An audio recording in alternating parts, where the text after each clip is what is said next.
The $500 shoes clicked impatiently against the polished airport floor as Rebecca Monroe checked her Rolex for the third time in as many minutes. Gate 47. Final boarding.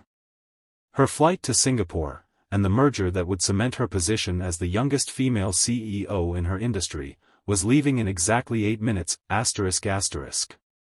She'd built Monroe Tech from a college dorm room into a billion-dollar empire, and she'd done it by never missing a meeting, never accepting excuses, and certainly never being late.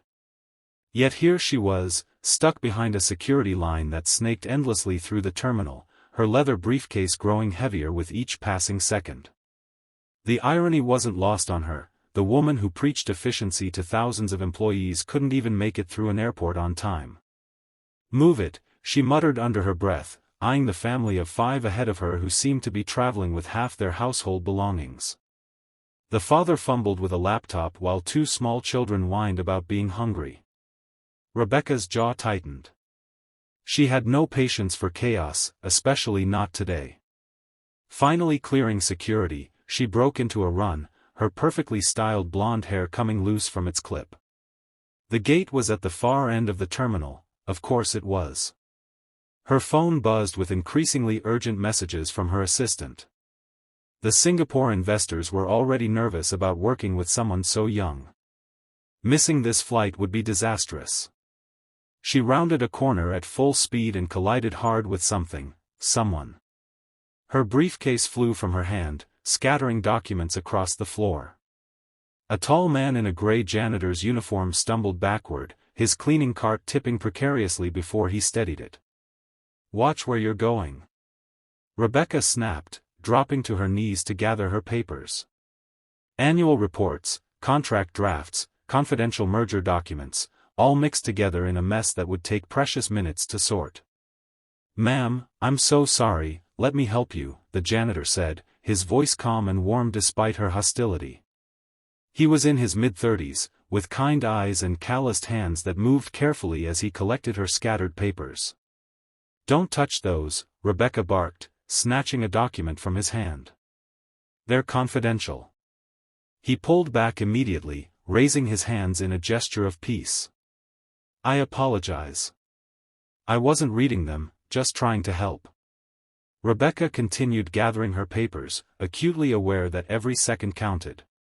She could hear the final boarding announcement echoing through the terminal. Gate 47. Last call. The janitor stood quietly, waiting until she'd collected everything before speaking again. "Ma'am, if you need to catch a flight, there's a shortcut through the maintenance corridor. I can show you." Rebecca looked up at him properly for the first time. His name tag read Marcus.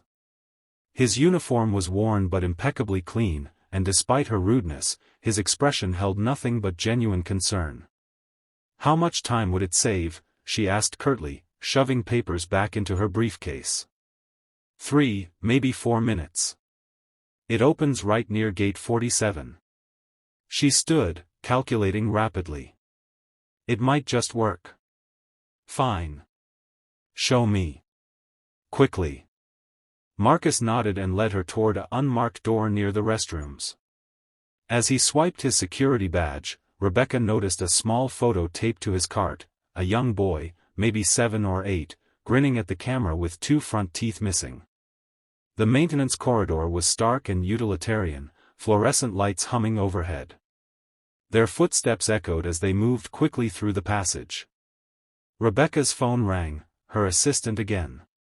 She declined the call. "You must have a very important meeting," Marcus said conversationally as they walked. "The most important of my career," Rebecca replied, her tone making it clear she wasn't interested in small talk. "Then I'm glad I could help, even if I did nearly ruin it first."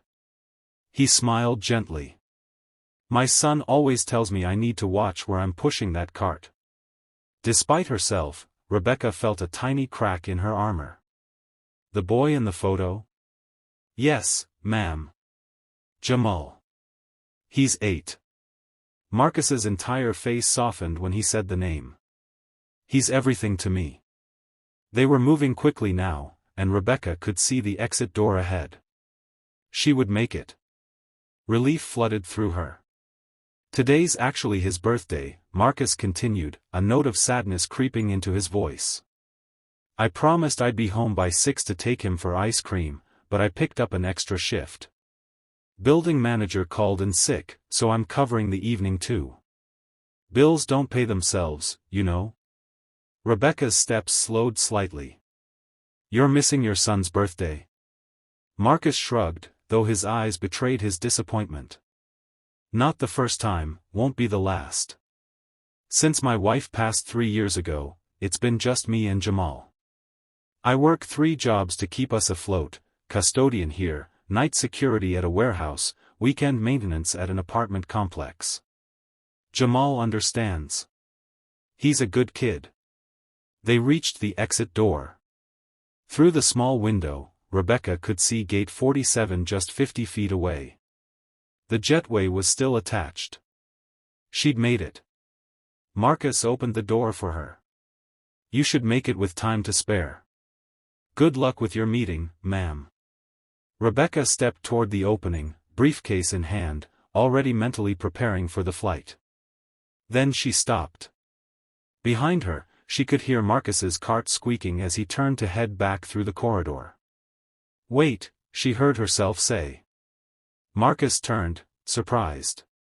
Rebecca stood frozen at the threshold, her entire body screaming at her to run to that gate, to get on that plane, to close the deal that would define her career. But something else, something she'd buried years ago under spreadsheets and shareholder meetings, was stirring inside her chest. What time does your shift end? She asked. Midnight, ma'am. Why? She looked at her watch.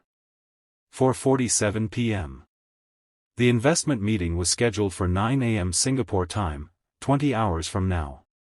If she missed this flight, the next one wouldn't arrive until after the meeting started. The investors would see it as unprofessional, irresponsible.